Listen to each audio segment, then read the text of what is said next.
ಭಟ್ಕಳದಲ್ಲಿ ಸಮಸ್ತ ಹಿಂದೂಗಳು ಸೇರಿ ನಡೆಸುವಂಥ ಒಂದು ಪವಿತ್ರ ಜಾತ್ರೆ ಅಂತ ಹೇಳಿದ್ರೆ ಮಾರಿ ಜಾತ್ರೆ. ವಿಶೇಷವಾಗಿ 2 ಜಾತ್ರೆ ಭಟ್ಕಳದಲ್ಲಿ. ಒಂದು ಚನ್ನಪುಟ್ಟ ಹನುಮಂತ ದೇವರ ರಥೋತ್ಸವ, ಆನಂತರ ಐತಿಹಾಸಿಕವಾದಂಥ ಮಾರಿ ಹಬ್ಬ. ಇದರಲ್ಲಿ ಯಾವುದೇ ಜಾತಿ ಭೇದ ಇಲ್ಲದೇನೆ ಸಮಸ್ತ ಹಿಂದೂಗಳು ಎಲ್ಲರೂ ಸೇರಿ ಒಮ್ಮತದಿಂದ ಸಾಮರಸ್ಯದಿಂದ ಆಚರಿಸುವಂಥ ಒಂದು ಹಬ್ಬ ಅಂತ ಹೇಳಿದ್ರೆ ಮಾರಿ ಹಬ್ಬ. ಈ ಹಬ್ಬಕ್ಕೆ 100 ವರ್ಷಗಳ ಇತಿಹಾಸ ಇದೆ. ನಮ್ಮ ಹಿರಿಯರ ಸಂಕಲ್ಪ ಹಾಗೂ ಅವರ ಒಂದು ಇಚ್ಛಾಶಕ್ತಿಯಿಂದಾಗಿ ಹಲವಾರು ವರ್ಷಗಳಿಂದ 2 ದೇವಸ್ಥಾನಗಳು ಜೀರ್ಣೋದ್ಧಾರಗೊಂಡ ನಂತರ ವಿಜೃಂಭಣೆಯಿಂದ ಜಾತ್ರೆ ನಡೀತಾ ಇದೆ. ಹಾಗೆಯೇ ಈ ವರ್ಷ ಕೂಡ ಅತ್ಯಂತ ಸಂಭ್ರಮದಿಂದ ಜಾತ್ರೆ ನಡೀತಾ ಇದೆ. ಈಗಾಗಲೇ ಮೊದಲನೇ ದಿನ ಕಾರ್ಯಕ್ರಮ ಪ್ರಾರಂಭ ಆಗಿದೆ. ಗದ್ದುಗೆಯಿಂದ ತಾಯಿ ಮಾರಿಕಾಂಬೆ ಬಂದು ದೇವಸ್ಥಾನದ ಗದ್ದುಗೆಯಲ್ಲಿ ಆಸೀನರಾಗಿದ್ದಾರೆ. ಈಗಾಗಲೇ ಸಾವಿರಾರು ಜನ ಭಕ್ತರು ಹಣ್ಣು ಕಾಯಿ ಉಡಿ ಸೇವೆ, ಸರ್ವ ಸೇವೆ ಹಾಗೂ ಪ್ರಸಾದ ಸೇವೆಯನ್ನು ಮಾಡಿ ಸೇವೆಯನ್ನು ಮಾಡ್ಕೊಂಡು ಹೋಗ್ತಾ ಇದ್ದಾರೆ. ಇನ್ನು 7 ದಿನ ಕಾಲ ಜಾತ್ರೆ ನಡೀಲಿಕ್ಕಿದೆ.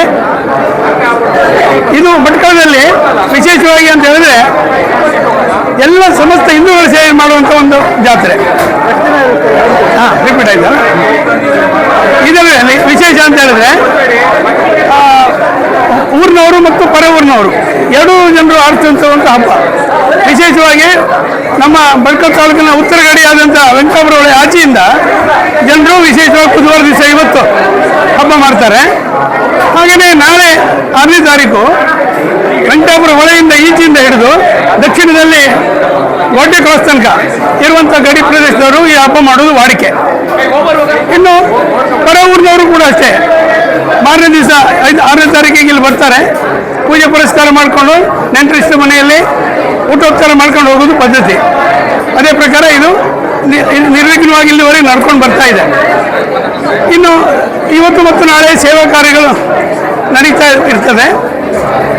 ನಾಳೆ ವಿಶೇಷವಾಗಿ ಮಧ್ಯಾಹ್ನ 4:15 ಸುಮಾರಿಗೆ ಮಹಾಪೂಜೆ ಇರ್ತದೆ. ಅದರ ನಂತರ ದೇವಿಯ ವಿಸರ್ಜನೆ ಮೆರವಣಿಗೆ ವಿಜೃಂಭಣೆಯಿಂದ ಸಾಗುವುದುಂಟು. ಅದು ವಿಶೇಷವಾಗಿ 4:15 ಮಹಾಪ್ರಸಾದ ಆದ ನಂತರ ಹಳೆ ಬಸ್ ಸ್ಟ್ಯಾಂಡಿಂದ ಜಾಲಿಕೋಡಿ ತನಕ ಹೋಗಿ ಅಲ್ಲಿ ಮೆರವಣಿಗೆ ಮೂಲಕ ಹೋಗಿ ವಿಸರ್ಜನೆ ಮಾಡುವಂಥದ್ದು, ಅಲ್ಲಿ ಮಹಾಪೂಜೆ ಮಾಡಿ ವಿಸರ್ಜನೆ ಮಾಡುವಂಥದ್ದು ಸಂಪ್ರದಾಯ. ಅಲ್ಲಿಗೆ ಈ 2 ದಿವಸದ ಕಾರ್ಯಕ್ರಮ ಮುಗಿತದೆ. ಹಾಗೆ 3ನೇ ದಿವಸ ಕೂಡ ಬೆಳಿಗ್ಗೆ ಶಾಸ್ತ್ರಾದಿ ಕಲಶಾದಿ ಹೋಮ ಕಲಶಾದಿಗಳನ್ನು ಮಾಡಿ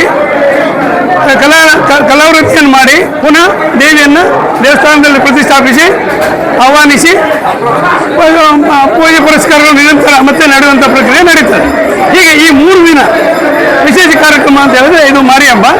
ಎಲ್ಲರೂ ಕೂಡ ಸಂತೋಷದಿಂದ ಒಮ್ಮನಸ್ಸಿನಿಂದ ಆಚರಿಸುವ ಒಂದು ಹಬ್ಬ. ಹಾಗಾಗಿ ತಾಯಿಯಲ್ಲಿ ನಾವು ಕೇಳ್ಕೊಳ್ಳೋದು ಇಷ್ಟೇ, ತಾಯಿಯ ಸೇವೆಯಿಂದ ತಾಯಿ ಸಂಪ್ರೀತರಾಗಿ ನಮ್ಮ ಭಟ್ಕಳ ತಾಲೂಕಿನ ಜನತೆಗೆ ಹಾಗೂ ರಾಜ್ಯಕ್ಕೆ ದೇಶಕ್ಕೆ ಒಳಿತನ್ನು ಮಾಡಲಿ.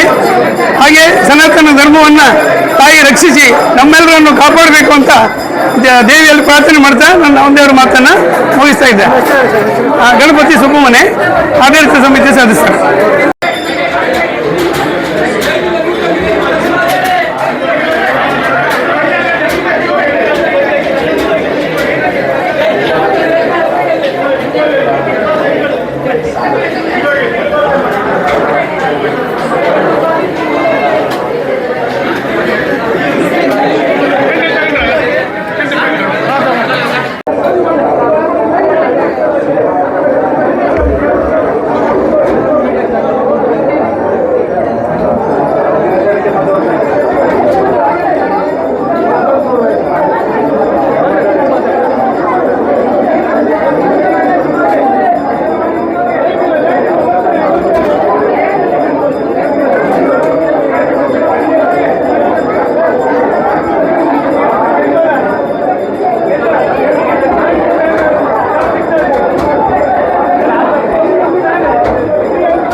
ಸೀರಾ ಅಣ್ಣ ಸೀರಾ ಮುಂದೆ